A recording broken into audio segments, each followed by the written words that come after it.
Yeah, so we want to continue with the class implementation with the remaining methods. So what is left to do, we need to complete the method for reject request. For the reject request means that it will update the status to rejected if the manager rejects the request, and then get employee requests. So this will return all the requests for one employee, and then get pending requests. It will also return all the requests with the status new or with the status pending for approval overview. So we'll go straight now to complete the method for reject request. In the previous video, we created the method for create request.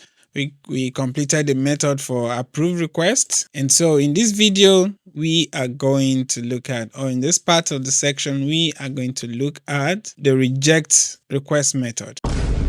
A few moments later. Okay, so now let's create the method signature. Double click on this. Yeah, so now this is the method for getting or pending requests. So select all the leaf requests with the status pending. Okay, so we select from the table into the table type ET request where the status is pending. And so if we save this, Control S, Control F2, and Control F3, this is activated. Another way we could also test the method without necessarily creating a test report. After activating it, you can just click on this in the test environment, F8, and then you get all the methods and attributes for this class. So this was the approved request. Now we are testing the get pending request. So click here, execute, and then you see that the ET request has 6 entries. So if you click on this edit table, you get the output. So this is what? These are all the pending requests. You can see that the status here is pending and pending. Of course, you could also test other methods in here. So you can approve request method.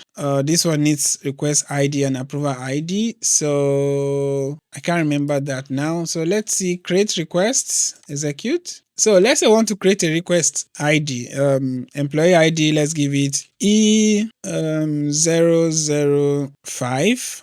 Okay, now what is the start date for the leave? Today is, so let's say the start date should be 27/06/2025, and then end date, let's say 27/07/2025. What's the leave type? The leave type, let's call it let's say education leave, something like that. Okay, and then hit on enter, click on execute. So now when we executed, you see that this was created and it created the new required ID for this employee 05. Okay, now we are going to check. Remember, the employee number, the employee ID is 05 and the required ID is 12. So let's check the details for this guy. He has created a request. So as the manager, we want to approve that particular request that was created with required ID 00012. Okay, so let's go to the approve request method. So its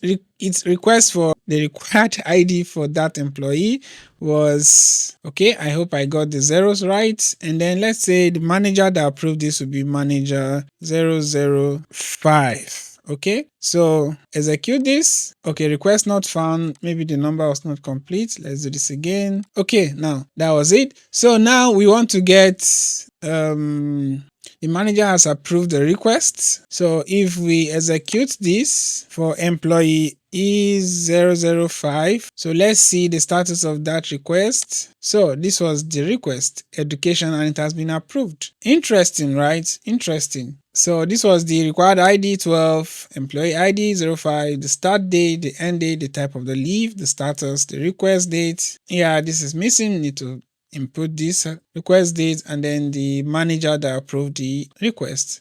So these are all the methods that was implemented for this global class. And yeah, so by doing this, we don't need to create reports, test reports for every scenario. Okay, now, yeah, so now we have completed all the core methods, the create request. You've seen it, I've tested it in the method run environment, the approve request, the reject request, the get employee request, the get pending request, and this was quite fun so far.